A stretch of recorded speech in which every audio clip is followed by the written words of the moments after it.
and gentlemen, boys and girls, homies and honeys, lovers of sports all across Africa, Nigeria, and beyond. It's the Play Zone podcast, and my name is Babatunde Koiki, and I do this with my very good friend, man a lot of you know as Charles Anazodo, but I'll call him General Zod. You also can call him the Devil's Advocate. You can call him Don Carlos, but he's also known as the prettiest face on Nigerians, African sports, because he's also a very well-known fellow. Which part of it is a lie? All of it. But don't I call you General Zod? Oh, yeah, you do. Don't I call you Don Carlos? You do. Is your name not Charles Anazodo? Yeah, but that last part. About the prettiest face. No, actually, somebody stopped me one day and told me, I like Charles. He's kind of pretty. I said, how is a man pretty? Yeah, there's something pretty about him. Was this a guy talking? Was it? Would you like it to be a guy? No. Okay. Well, just keep your pulse down. It was actually a lady. Actually. That makes me feel better. Okay. Well, today on the podcast, we have an amazing personality. He's a bona fide Nigerian sporting legend. A man who has been there, done that, and has a T-shirt, and also the battle scars to prove it. And he's a man who is still on a quest after decades of traversing the highs and lows of the sport. Yeah. This individual that we speak about, I don't know, was or still is known as the president. Yeah? Yes. He's fought for world titles on several occasions. 66 wins and 14 losses, and a career that spanned from 1978 to 2004. This individual is also seeking to put Nigeria on the map. For reasons that he will explain to all of us watching here on the Play Zone podcast. Yes. So, who's our guest? Without further ado, the one and only, the legendary Bash Ali. Good to see you, Bash. Thank you very much. I'm happy to be here. Thank you for coming Bash Ali, you are very great. Bash Ali, you are very great. You great in Nigeria. You great in America. Bash Ali, you are very great. Three bosa for you guys. Bosa. You know, I always like to sing my song because in this country they wait for you to die before and they sing your praises. They will now say, you were a good man. You died when they needed you most. Wow. When they needed you most to be punished, they will not add that. They will just say, "Oh, he died when we needed him most." But I'm very happy to be here. I sing my own song. Let people know that I'm truly great. So when I'm dead, whatever you say about me is your business. The interesting thing about it is that my brother, shout out Adeyemi Koiki, watching in Glasgow, Scotland, he's actually one of your biggest fans, and he used to torture me with that song when we were kids. And he just walking through the door, say, Tunde, I was like, what? Bashali, you are very great. What you be smoking, this young man? But it's really, really, really great to have you on the podcast. It's not every day that we get a bona fide legend in the studio, wherever we may be. But I think it's only proper that we start by asking about the genesis. Yes. Partially, how did you... Let's talk a bit about your childhood, yeah? I start, yes. I've been in the spotlight since I was 10 years old. 10 years old, I was a wrestler. At the age of 14, I became the wrestling champion. Right here, I got a wrestling scholarship to go to America. Oh, yeah? Yes, I got a wrestling scholarship. I was very happy. Then I was about 160 pounds, weight-wise. Yeah. And here I'm going to America. I'm going to become a big-time wrestler.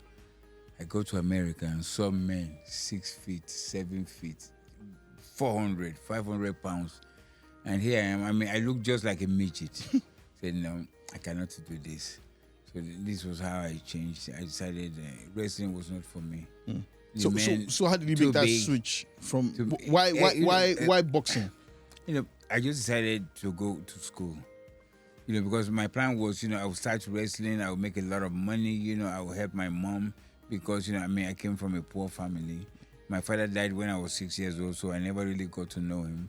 My mom did everything, and I always told myself that once I get money, I'm going to buy my mom a color television.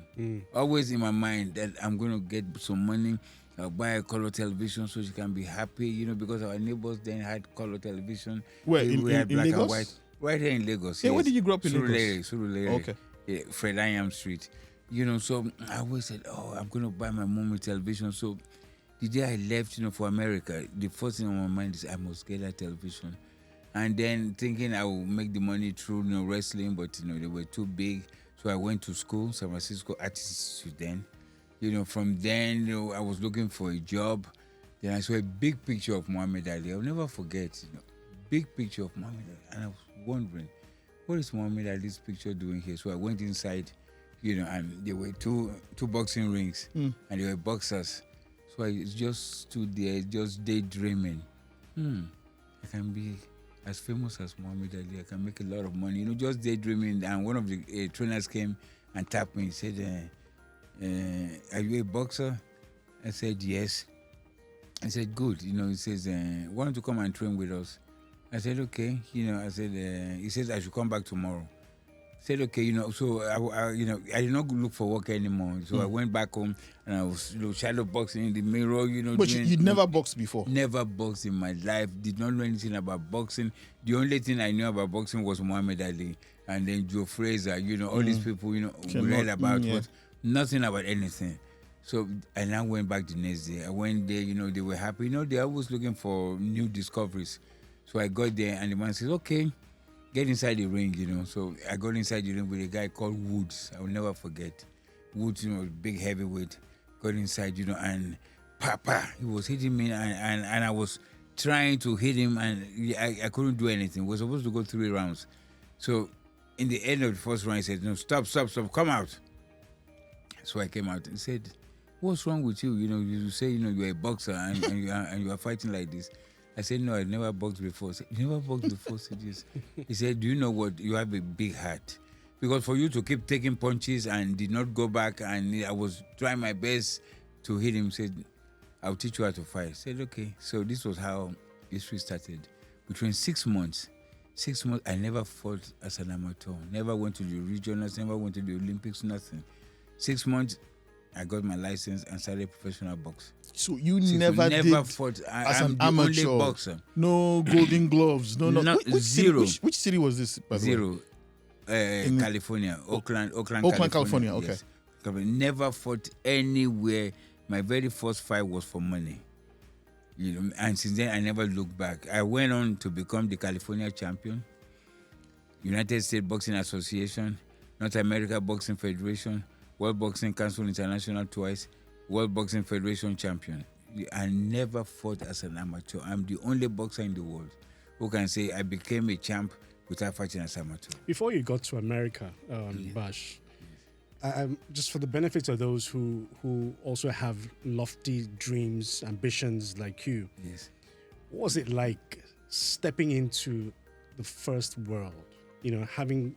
Coming from Africa, Surulere, Lagos, and stepping America. into America. What was the feeling like? What were your experiences? The feeling, I'm here and I'm gonna be a success. And knowing where I was coming from, that poverty, and I wanted to eradicate it, especially in my immediate family. You didn't suffer a culture shock. Or racism. There was racism. Then I was young, 18 years old. What do I really know about that? Your friends, will call you a black monkey. And okay, so it wasn't that pronounced. With me, it's like, it's no big deal, you call me black monkey, I call you a honky, so, we played like that, but it was no big deal. That is because, I'm from Africa, and that is why. The only thing that shocked me was when some white people, really thought we lived in the jungle, and Tarzan, that we swing from trees to trees, and things like that. Because I had friends, who asked me, is it true? Is this where Africa is? No, Africa is like here, we have buildings. So we always thought is Tarzan going, swinging from tree to tree and all that stuff. But culture shock, no. To me, I was just there. I was focused. I wanted to be successful. So nothing was going to derail me. You call me black monkey, okay? I call you a cracker. Very simple. Can you share with us? Share with us, going. that very first loss of your professional career, what it felt like. And that's just your second fight, actually. You lost your second fight. First. Was the first fight? First fight, yes. You lost that one, yes. But you know what? And it was I did not lose. I was robbed. Here I am, just coming from the street to boxing, and I'm fighting a professional. I'll never forget. His name is Junior Albers. He never, he went to the Olympics. He did very well, and he comes, he's fighting in the state. So I was just supposed to be an opponent. Somebody would just and go down. So I went there, and it was 6 rounds of brutal fight. I won, but they gave it to him. And that is the boxing politics. Yeah. It happens. You go, to fight a popular person in his own. They True. make sure that he gets it. So he got it. But about 6 months later, there was a return match, and then I knocked him out. Okay, so I'll never forget that. So fight. you avenged that loss? No, I avenged that loss. Yes. Okay. What would be your toughest fight of your career? Toughest fight was a man who was not even supposed to be tough. I'll never forget. I was talking, trying to imitate Muhammad Ali. Since I the ring, come on, boy, come on, pa! Hit me here and broke my jaw. Whoa. Somebody who cannot even punch, not a hard puncher, but because his timing was perfect, I opened, broke it here, and this was round 2, and we're going 10 rounds. Oh, I went back to my corner, and they asked me to remove, the teeth. I couldn't because it was swollen. I don't have control. Yeah. And the trainer was saying, should we stop? I said, I shook my head because I had no control. I said, no, let's go on. This was how, I fought, another 8 but that's something I've always wondered. Wow. I've always wondered with boxers, with fighters, to be honest. Yes. How do you sustain such a grave injury and you still want to continue fighting? Because I've seen boxers, with a broken elbow, broken arm, dislocated shoulder. You still want to continue. When you are inside that ring, it's either you get killed or you kill your opponent. So an injury doesn't really mean much. You figure, okay. Doesn't mean much. You don't feel the pain. You feel the pain, but not as much. It is after the fight. That everything becomes flooding in. Everything. You now begin to, oh, wow, it hurts. But right there, your blood is warm, is pumping. Adrenaline. You have people looking at you. Yes. People are telling you, come on, champ, come on. And you have others who are against you, insulting. You just go. You are in a different world entirely. Do you know I've been in a fight where I was knocked down. I did not know I went down. It was when it was over. When it was over, my trainer was saying, when you went down, I didn't think you'd get up. I said, who went down? He said, you went down. But when you are inside that ring, it's either I kill you or you kill me. And that is it. So you get hit, you go down.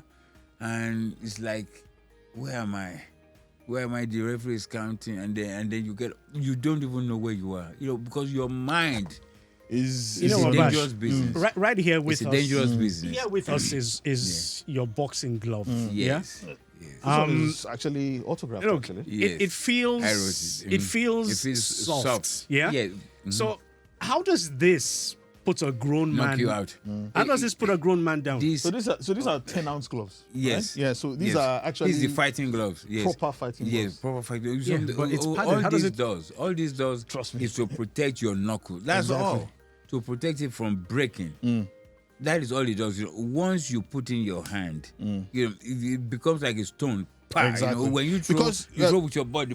Because your hand is already wrapped. Thank you. It's already pre-wrapped. So by the time you put it in the glove, just like this. It's skin tight. It's almost like as if you are clenching your fist around a rock. Yes. So it's it's exceptionally hard. So it cannot break. So when you throw a punch, it's like somebody is hitting you with a hammer.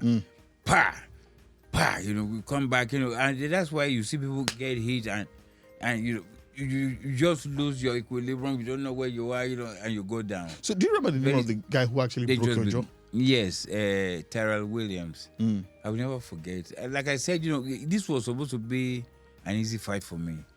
I just had a hard fight, with Carlos Zilon. Now I'm going to fight somebody, just to keep my blood warm.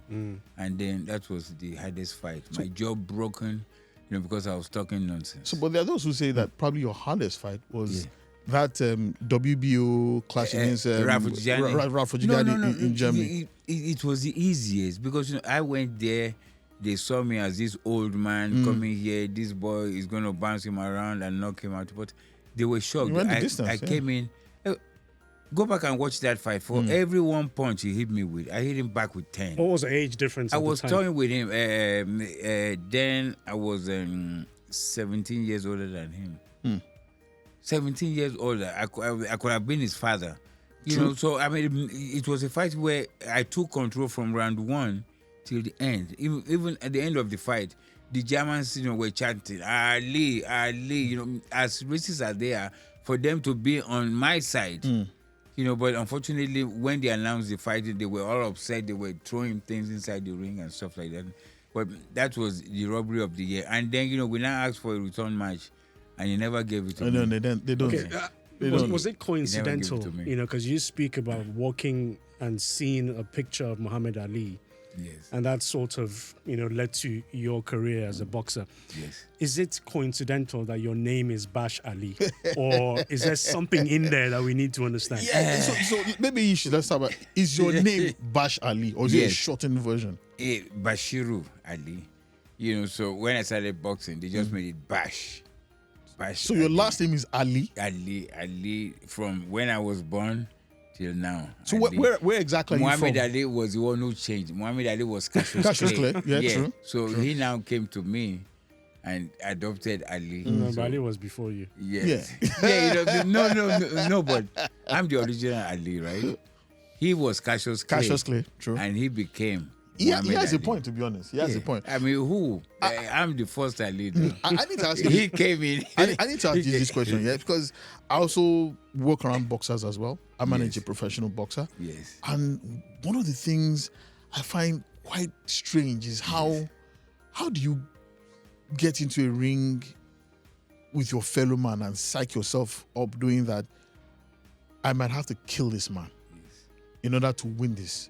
How do you resign yourself to knowing that, because you signed the contract, that in that contract it stated that anything that happens, nobody. Nothing. How do you psych yourself up getting into that ring knowing that this might be my last moment or him? And how do you do all that? And at the end, after nearly killing each other, both of you are hugging and so great fight. I find that crazy. You nearly decapitated the poor man. Yes. He's bleeding. Your jaw is broken. Yet you guys are hugging. Yes. I'm thinking of probably going to go and get a gun and finishing it off.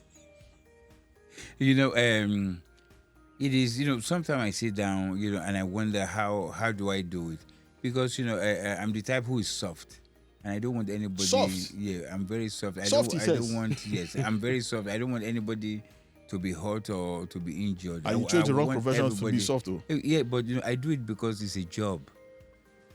I've always said that I'm not in love with boxing, but it's the money. It's the money that I like. But but isn't there an easier way to make money? To me, that is the easiest way to make money. You train very hard. You are in shape physically. The other man is there, and you want to show who is better. I'm better than you, so we step inside the ring, and we have our fans who are cheering us on. Kill him. Kill him. Everybody's saying that. So you go out, you show that you are supreme. But when you step inside that ring, your life is on the line. Bash, let me ask you this. I mean, I'm not a fan. I'm not a fan of combat sports. To be honest, I'm not, and I think it's majorly because of back in the day, days of slavery, where blacks were made to beat up each other for the benefit and for the entertainment of the white folks. And you'd have to see or experience where a black man would literally kill his fellow black man just because he wants to gain the favor of his white master. But having said that, we've come to see quite a number of people who've become iconic figures as a result of participating in the sport that has made you who you are. But when you look at it from a different perspective, I'm talking here about the females now, about the women. Okay. Do you think, honestly, that women should be involved in boxing? That's a controversial question. Yes, you know what? I don't think so. I think a woman is supposed to be tender, to be loved, and not, to be like me, you are lifting weights, you are doing all these things, and you are fighting. No. Woman is supposed to be tender. I will not want my wife, if I had one, to be, a boxer. I want her to be you're soft. afraid she might beat you up? No, no, but because I just want somebody who is tender, soft and tender, not hard. Because I've seen some female boxers. If you see them, you begin to wonder: is this truly a female?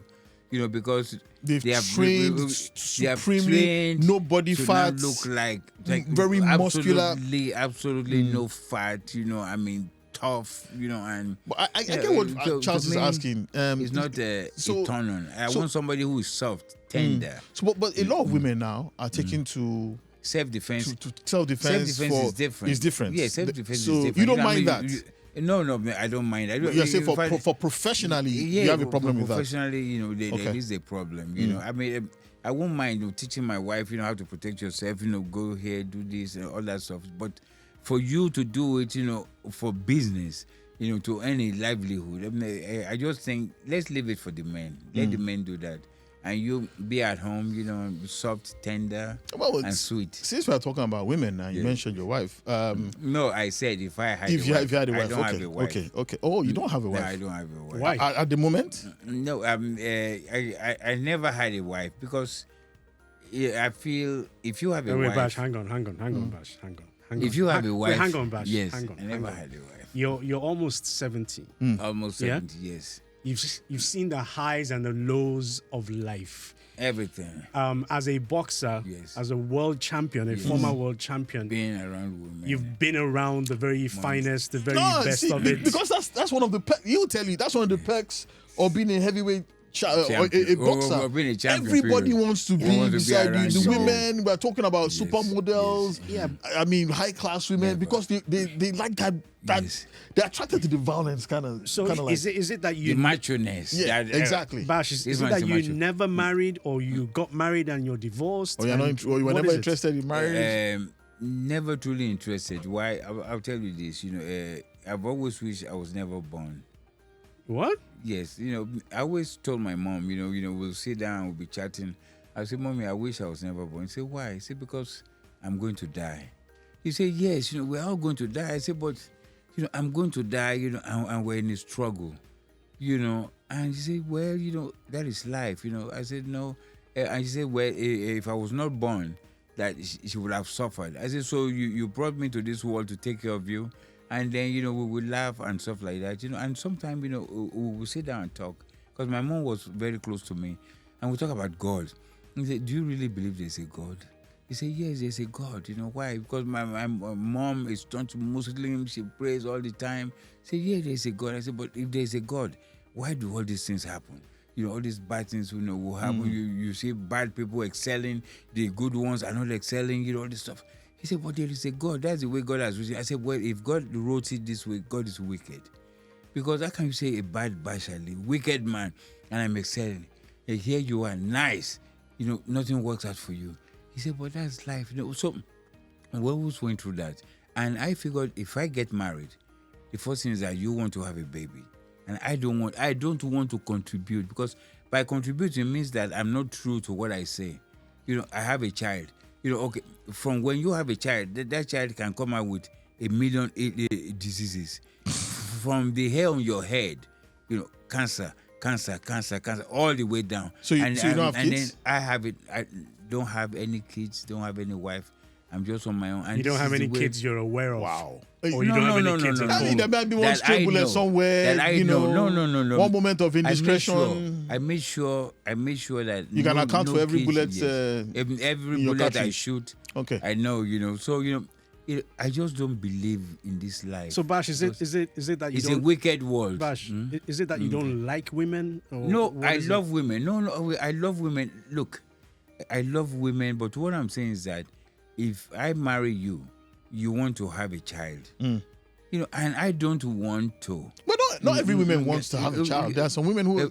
So you never met any woman who said that I would marry but won't have kids? No. You see, I don't want too much attachment. I feel bad if anything happens to you. Look, I've lost my mom. I've lost my sister. I lost my elder brother.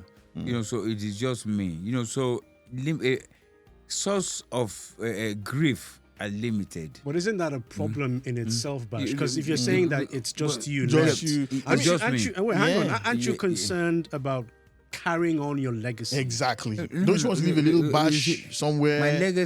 My legacy, it is me. I build it. And when I'm dead and gone, I'm gone. I can have a million children, and they are all bad. I'm robbers. This.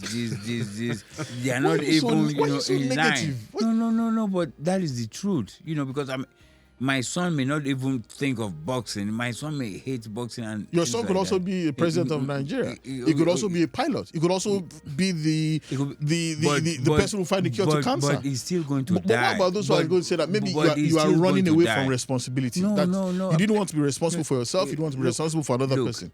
Look, only I will have a child today if that child is not going to die. But that child is going to die. And also, why do I want to punish somebody? I brought you here and you are going to die, and I'm going to bury you. I mean, when you sit at home, Bash, because I know you live in Abuja. Yes. When you sit at home and there's no woman beside you, there's no child beside you. Yes. Nobody calling down to check up on you. Don't you feel lonely? Well, you see, I've captured loneliness a long time ago. I've captured all these things. Okay, look, I've had people say, "What if you grow old and then who's going to take care of you?" I said that is a curse. For you to say somebody's going to take care of Bashali, nobody should take care of me. I won't take care of myself until I drop dead. I don't have to wait for you to come and change my diapers, feed me, put me out in the sun as if I'm some clothes. So when you die, who's going to bury you? I want to die like this. Who's going to bury you? When I die, bury me. Start a new story. You didn't hear the song? When I die, it's your business. When I'm dead, it's your business. If you want to eat me, fine. If you don't want to bury me, fine. So basically, you're going to make your dead body our responsibility. That's what you're saying. Definitely, yes. But I also have a will that once I drop dead, this should happen. If it happens, if it does not happen, like I said, it's your business. But I want to live my life where if you are my child, okay. You will come to me and say, Daddy, there's something I'm doing, and I need a couple of millions. I say, okay, I transfer it to you. I want to take care of you until I drop dead, not waiting for you to come and take care of me. You are bringing me food or you are not bringing me food and your wife does not like me. He says, well, choose between me and your father. You're taking notes of it. But choose between we really need to get back on track because...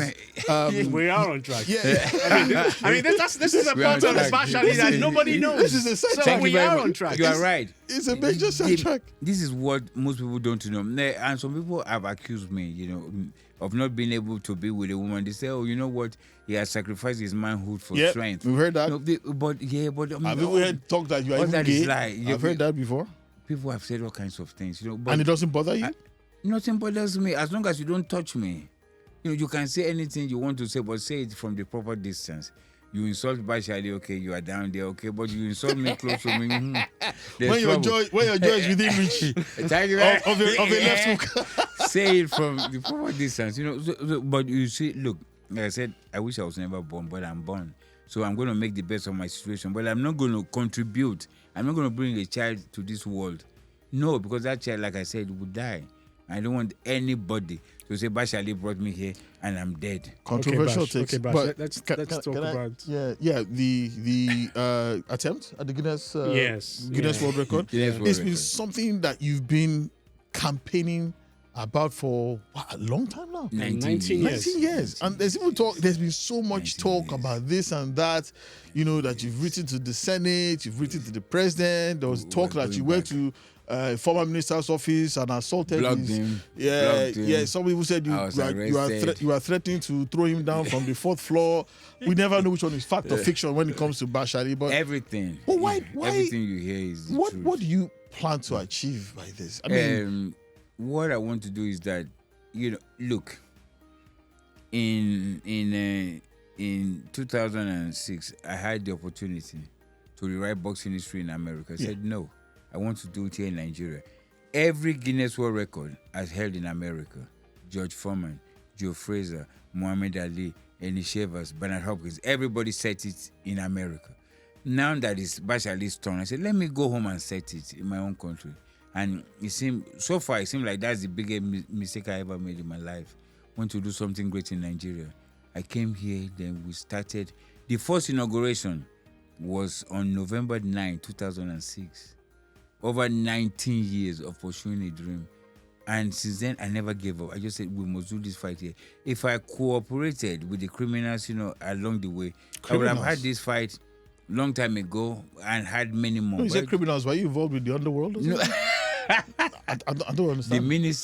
The ministers, I've named everybody. All the people I've met, all the bad ones who wanted money, who wanted to make more money than I did. I mentioned their names. I did all kinds of things, and I just refused to give up.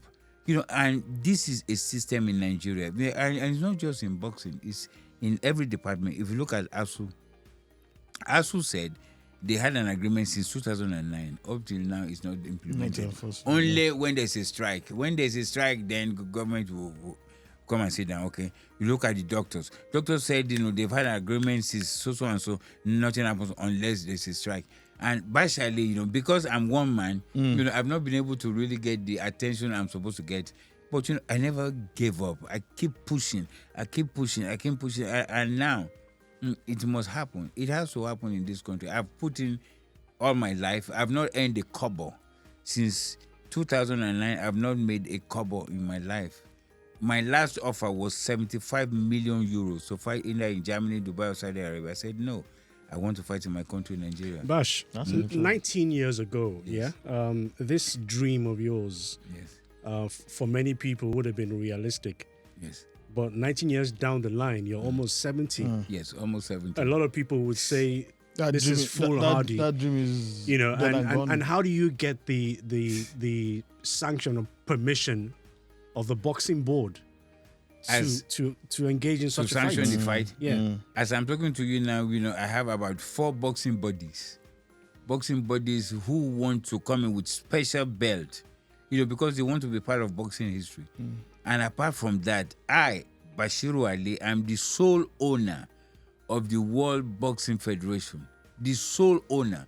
So, I have the yam and I have the knife, like they say.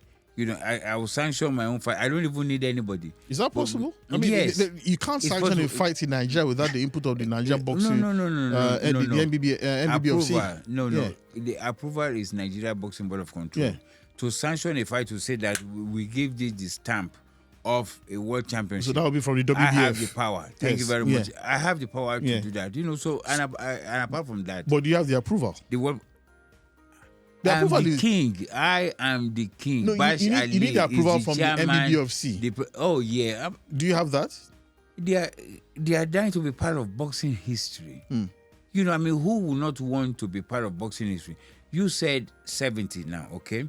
Have you ever seen or read anywhere where a 70-year-old man died in the ring, or a 60-year-old, or a 50-year-old? Because nobody wants to be indicted for murder. The ones that die are those in their 20s, in their 30s, right? But others, Salmambe fought, when he was 61, he did not die. Mike Tyson just did recently at 58. And thank you very much. So but that was they didn't die. Yeah. But exhibition or not, we are throwing punches. So this one is not an exhibition. This is knockdown, drag out fight. The world wants to see, does this old man from Nigeria, want to die, want to commit suicide by fighting this guy? And do you know who I'm fighting? Andy Ruiz Jr., the man who knocked out Anthony Joshua. Isn't that suicidal? Thank you very much. And you will pay. To watch a suicide. Yeah, you will pay to see. That's dark. This man must be crazy. This Nigerian, Bashali has lost his mind, but you will pay. So you have, let me get this straight. You will pay to see it. Andy Ruiz ready to... Andy Ruiz Jr. will come tomorrow. There's a contract. It's signed. We have spoken now. We have spoken with his team. Yeah, but do you have a signed contract? No, you don't sign a contract until you are ready now. Yeah, I'm not going to say... Okay, so you're not ready yet. Yeah, okay. No, look, all the heavyweights, they will all fight Bashali. Do you know why? Because they see me as easy money. We are going to Africa. We'll beat this old man and take the money and go. What's on the table, Bash? How much is on the table? How much is on the table? The total money to put this historic event together is $500 million. $500 million US. Yes, because we have who is who on the undercard. You will see Mike Tyson, you will see Evander Holyfield, Tyson Fury. All these people, it's going to be loaded. I'm just going to come out and close the show. So who's putting up the money? Private sector. Private sector driven. The federal government of Nigeria is not putting up a cover. The federal government has brought the private sector together to put up the money. And the money has been put up, the money has been deposited at the central bank. So you're telling me... All what we need is re-inauguration. That's why I'm going back to the National Assembly, on the 13th, on the 9th of next month. Of December. So you're telling me December that right 9th, now, we put it together. as we speak, there's $500 million. $500 million sitting in the CBN for this fight. For this historic event. The only thing that has crippled it, the only thing that has delayed it is corruption. Because I said, no, let us do the right thing. You talk about corruption, Bash, and I'd like to get into the specifics of it. Yes. Because in time past, you've spoken about giving certain individuals as much as Money. $12 million. $12 million US. I have everything. Everything. Look. Who are these people? The presidency. The presidency is a member of the local organizing committee. The office of Mr. President, represents Mr. President. Okay. Abba Kyari got $12 million US on behalf of Nigeria. From whom? From the promoters. I brought in the people, for this fight. Got $12 million US cash. This signed for it. And you have... I have the document. Everything. I've had. Do you know how many press conferences I've had? 1 million press conferences I've had. Bash, wait, hang on, Bash. Do you know how many letters I've written to the president of Nigeria? Wait, Bash. Go ahead. $12 million US. Cash. Did that come in an envelope the or money in a was bag? like this. You can't put up Because $1 I need to know what $12 million looks like. Like this. I'm showing you now, from here to here. No, that's not possible. Cash. Yes, cash. That's not possible. What denominations are we talking? $100 bills. That's $12 million. It's not possible. How much is 1 million? So how much? $100,000. Okay, $100,000. So the highest USD denomination is a $100 bill, right? Yeah. So a $400 stack is $10,000. Now 5 of them together is $500,000.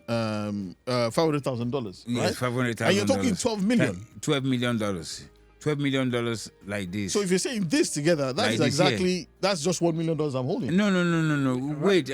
Money is yours, is his. Here he knows.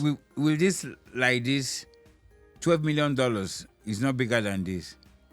$12 million not bigger than this. Okay, let's not argue about the size of it. Yes, because, okay. But I think this box, if you stack 12 million in it, yes, this $12 million. Let's not argue about the size. The point is, Bash, something like this. $12 million was given to an individual. To an individual, and what he said they were going to do, they did. They said that we shall get re-inaugurated before, May 2019, and they did. Exactly May 21st, we got the re-inauguration, okay? The Americans May came 21st, here. that was before COVID. 2019, yes. COVID was 2020. Okay, so now the inauguration was done. Everybody said I was very happy. Then COVID came in, and then Abba Kyari got COVID. He never recovered again. But meanwhile, Buhari had directed Sunday Akindare to go ahead and do the right thing. But he never did. When they couldn't extort more money from me, he now wrote a letter that the federal government of Nigeria has no hand in the project, which means the entire thing was a fraud. The inauguration they did was fraud. The money they collected was under false pretense. The letter they wrote that Nigeria is a safe country to host this fight, and the money is domiciled at central bank. Everything is fraud. This is Nigeria. This is amazing. Nigeria has happened to me, yes. I have every document. I said I've written 1 million letters to Mr. President, and they blocked it from getting to Mr. President. Okay, 1 million letters. I've called 1 million press conferences with documents. This is it, and nothing has happened. But now, though, we are making headway, okay, through when you say the headway, National Assembly. Okay, through the National Assembly. Yes. And it may shock you to know that the National Assembly is also a member of the local organizing committee. Akpabio is represented by the chairman, Senate Committee on Sports. Abbas is represented by the chairman, House Committee on Sports. So Everybody is there. And then Mr. President, the presidency is represented by the office of the chief of staff. So you wonder, with all these people put together, why can't we have a smooth sale? So have you ever thought about reaching out to the Minister of Finance, Wale Edu? Wale Edu is a well-known boxing lover. You know him quite well. He's also the current president of the Nigerian Boxing Federation. Have you thought about going through that route?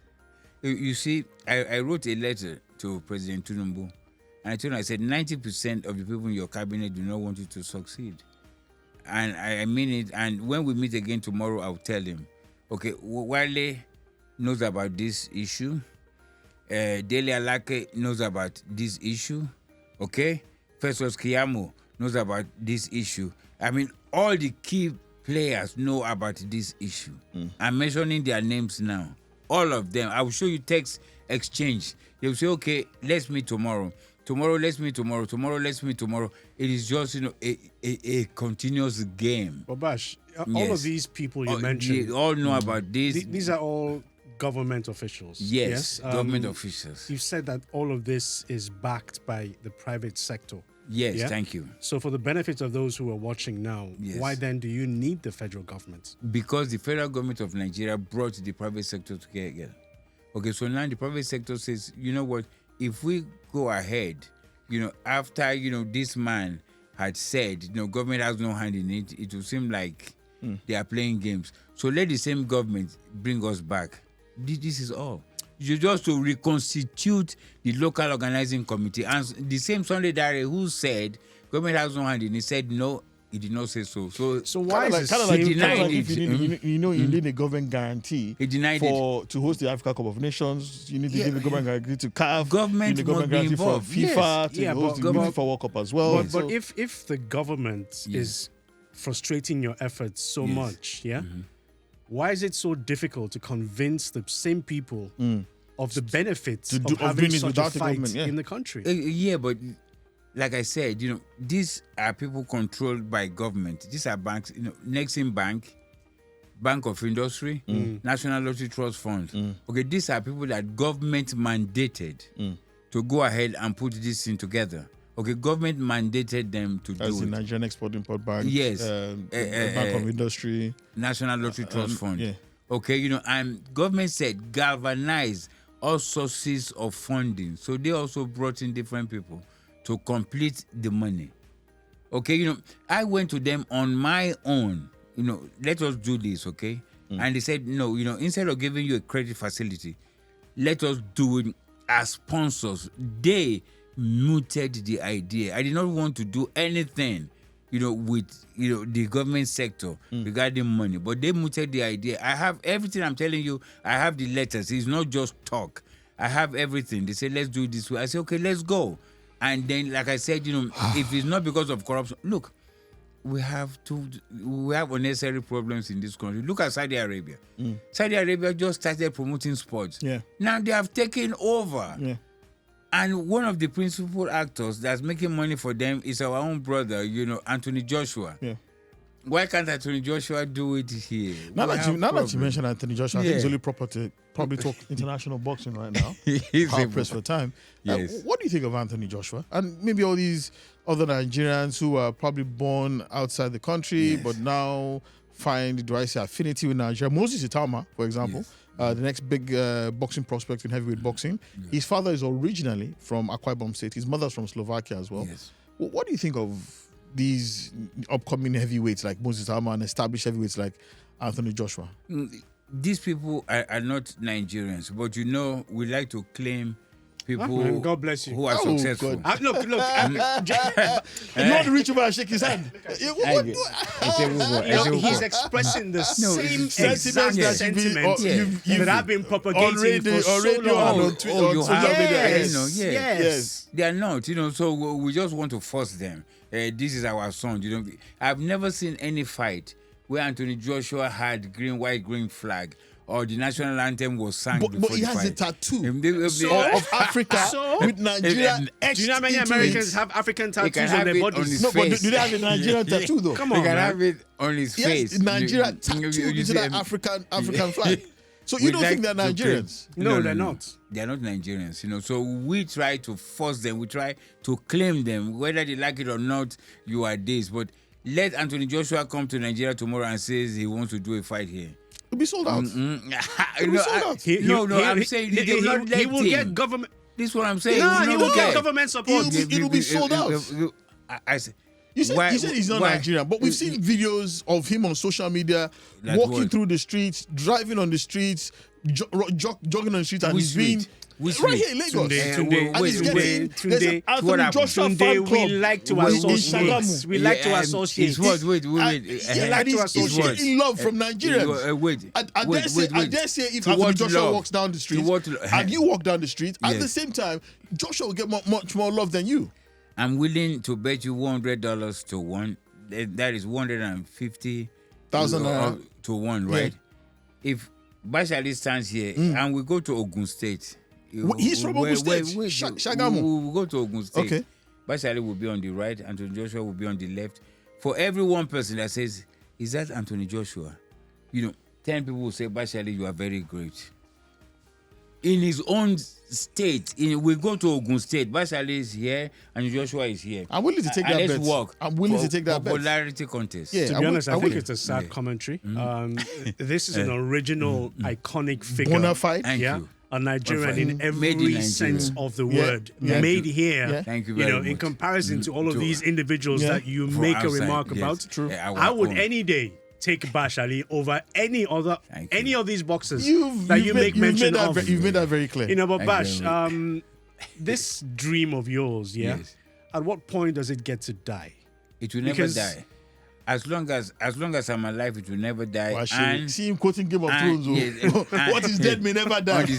On December 9, the National Assembly will ask them to go and do the right thing. The National Sports Commission, is willing to do the right thing, but because of the criminals, around Mr. President, that's why Shehu Diko has not done what he's supposed to do. But Shehu Diko, is ready to go. Have you met with Shehu Diko? And I'm very happy. I'm very happy now that Nigeria has lost. So that way, they cannot do anything again. That's your time football. now. No, but I've never supported us anytime we play. Do you know why? Because they get undue attention, number one. And, this is a way that they also use to siphon money. So now that they have been knocked out, okay, everybody, comes back, and they will look at, other things, that will give us money, will give us clean money. I've always said it that sports is one of the biggest industries in the world. And if well organized in Nigeria, devoid of corruption, we'll compete with NNPC in generating income. But we look at oil, but nothing else.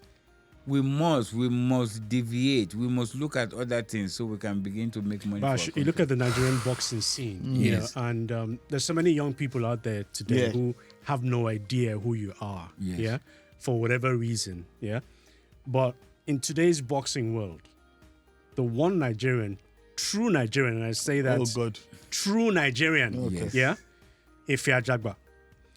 What do you think of his prospects? Because is he likely ever going to get a world title shot? To get a world title shots or even becoming a world champion? Oh, yes. Does he have what it takes? There's a possibility he can. I've seen him fight before. You see, what do you think of him? What I think of him, I don't think he's A-class fighter. I think maybe C+. C+ fighter, yes. And if he has a team, a good team of promoters, who can maneuver, because this is the same thing they did with Anthony Joshua. I think he's signed up to top rank. Top rank. Top rank. But Joshua is signed up to Matchroom. Yes, and Eddie is an excellent promoter. What I'm saying is that if you have promoters who can maneuver, it's like a chess game. Who can play the politics. Yeah, they will bring in tomato, they call them. Tomato boxers who can't fight, build up your record, and then get you, one of the champions who is weak. Okay, let's fight this one. And then you go ahead. If you are lucky on that night, you become the world champion. And if you look at the heavyweight division now, this is the weakest division in boxing. Wow. The heavyweight division is the weakest in boxing. this is why you can see this guy is champion today, this guy is champion tomorrow. No, there are just two champions. There used to be the undisputed champion Alexander Usyk. In the days, who was a former cruiserweight just like you. Thank you very much. I mean, in the days of boxing and heavyweight, days of Muhammad Ali, George Foreman, Ken Norton, Larry Holmes, Eddie Shavers, who is Alexander? It will not even be in the top 10 because these were legitimate heavyweights who could fight. This guy is just a cruiserweight, who rose, and all these other boxers can't fight. This is why, when you talk about big money, you don't get big money in the heavyweights now. But he beat. You get big money from other divisions. The heavyweight is the weakest division right now. But he beat, Alexander Usyk beat bona fide heavyweights. He beat Anthony Joshua twice. He beat Daniel Dubois twice. In the he beat Tyson Fury twice. In the true sense of the word, when you talk about legitimate heavyweights, you mentioned the name of Anthony Joshua Tyson as Fury. a legitimate heavyweight. He was a two-time world champion. No. It is weight. By weight does not make you legitimate. When you talk about legitimate, like I said, you look at people like Mike Tyson. You look at people like Evander Holyfield. You look at people like George Foreman. Lennox Lewis. Ken Norton. Lennox Lewis. Thank you. These are legitimate. Do you think a legitimate heavyweight boxing champion would fight a YouTuber? Thank you very much. It is ridiculous. Like you have turned this to wrestling. It has become a joke. It's nothing but a joke.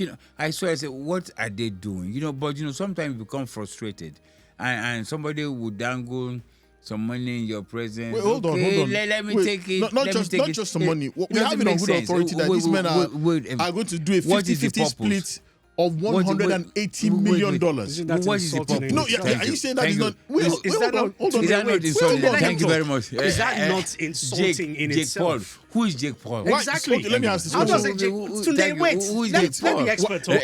How does a Jake Paul? Is he a boxer? How does a Jake Paul take even share with a world champion, a former world champion? Because he's the one bringing the money.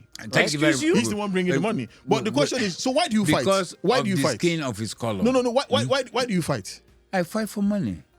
Yeah, we're talking. What you ridiculous crying out money? loud. No. A YouTuber. Not ridiculous, thank you very much. What is that? So 180. Okay, wherein lies the pride of your trade? Wherein lies the pride of your trade? $140 A million. former world champion fighting a $180 million. YouTuber. I said that's not enough to fight for. Babatunde, come on, I man. know people talk about this. He's tarnishing his legacy. Yes, Can you use legacy? Yes, he Can is. you use legacy to it? You're not a boxer. He is a boxer. He knows these things. Where is your passion, for your profession? Man is an Olympic. He's an Olympic champion. He's a two-time world champion. He's in the latter stages of his career. I say he shouldn't fight for $90 million. Wait. Okay, so now the things you have built up, you will now destroy and say you are fighting a YouTuber and you are sharing money 50-50 with a YouTuber. Come on, man. Some people share money with the devil. Bash, let me ask you this, Bash, because this could be, in my opinion, this could be detrimental to the career of Anthony Joshua. Wait now, hang on. Anthony Joshua will fight for water to next year. Hang on. Bash, you fight for water to next year. No. Bash, in a boxing, in a fight, is there the likelihood that Jake Paul could throw a punch that would knock out Anthony Joshua? Is that realistic? Is fighting? Hang on. If he says no, then I'll agree. Is that realistic, Bash? That Jake Paul knocks out an Anthony Joshua? It's impossible. It's impossible. It's impossible. But you do know that. Can I say something? But then wait. You know what they call? It's called a puncher's chance. Wait. But is he a puncher? He is. Who? Who did he punch? Who did he punch and knocked out? Tell me. Nobody. Has-beens. It is not tin cans. MMA fighters. Tomato. tomato they cans. Bring them, to fight and stuff like that. There is no way. This is exactly what I'm saying. Why ridicule what you have built? And say, because you want to remain relevant, you want to make the news, and you take such a fight. To me, such a fight is absolutely unnecessary. It's money. We have to go because we have run out of time, to be honest. It's a delight talking to you. Right. But before we let you go, my final question. Yes. being black and being African, Yes. does that mitigate against a boxer's success? Oh, definitely, yes. Definitely. Definitely. Why? Because, number one, they are looking for the great white hope. And you being black and African, That's two strikes against you. 2 strikes against you, and your opportunities are limited. The only opportunity you get is when they are looking for a victim. They are looking for somebody for their boys. Oh, where's Bashali? Okay, go and bring him. Probably get 2 rounds out of him. Go and bring him. So this is what they do. They look for you to feed and then make their own grow. It's a big problem. A big problem. So, when you succeed, you have to be 100 times as good as the other color. I can actually relate to what he's saying, because like I said, I manage a professional boxer. Every day we get calls from the US, from Europe, from Asia. Come and fight for $10,000. Come and fight for $5,000. Come and fight some unknown guy. You're never going to win. He knows. The house is stacked against you. Yeah, the judges are against you. The ref is against you. Everybody. They're just going to put your name on their record. That's it. Okay. That's because of the time that I spoke of, we're fast running out of it. Personal level. Personal. Do you have? I mean, these days of social media, Instagram. Yeah. Are you on any social media platform? Facebook? I'm on Facebook. Oh, yes. Yeah? Okay. They say so Facebook for old people now. So are you another 6 months already? By the way? Okay, we're gonna put you on, because this show, the Play Zone podcast, is on Instagram. It's gonna be on Twitter. Please. It's gonna be on Facebook. All the social media platforms. So you are at the risk, because you say you're unmarried. Yes. You are at the risk of people sliding into our DMs and asking for your number. I like Bash. I think So- he's cute. Give it. The question, Give it. you're available. You're available. Available for what exactly? For anything. Marriage? No, You're not available for marriage? I'm available for anything. Marriage inclusive? No. So when I say anything, people will call me and say somebody wants your number, I say, give it to them. Because number one, 90% of the calls I get is for money. They request for money. Please help me. Somebody is sick. Somebody is that. And I said, no. If I have, I give. This is how I derive joy in life. So what if somebody slides in your DM and says, I want to die. She wants to have your baby. I want to die spending all my money. What if someone slides in your DM and says she wants to have your baby? Yeah, I would say no. That one is not possible. No, she's not asking you to be the present father, change diapers, and be donate spam. Donate spam. If you say you want me to donate my spam, no, you're not donating. You're actually doing the actual. I will not. No, I will not. Because it will be against my belief. My belief is that I don't want to have a child that will die. Okay. Bash, we have to go. I don't die. Thank you very much. No, wait, hang on. With people like you, Yes. time is just never enough. But I've got to ask you this: what's your greatest fear? My greatest fear is someone getting pregnant for you. No, to be broke. It's my greatest fear, because I'm a very proud man. I don't want to call Charles and say, Charles, please, help me. No, that's my greatest fear. So have you been surviving about all these 19 years now that you haven't been fighting? 19 years. You have investments. You have money. I've been very somewhere. lucky, that I've made money and I have some money, put away. That if I live to be 100 years old, I will never have to ask anybody for one kobo. Absolutely fantastic. Thank you so much, Bash. Thank you Ali, for bringing me speaking on with your us. show. Thank you. I wish we had more time. You might come back. No, you can always come back. always come back. You always come You back, always come back, especially. I will come back. After the fight? No, Not not after the fight. On December 9th, we are going to the National Assembly for them to. Once that one is done, I will come back here, and give you the great news that this is what we are doing. Absolutely fantastic. And you guys will be part of the publicity for the historic fight. Absolutely fantastic. All right, so that is the Play Zone podcast. Thank you for watching, and watch out for the next edition. Yeah? Have a great week. Bye.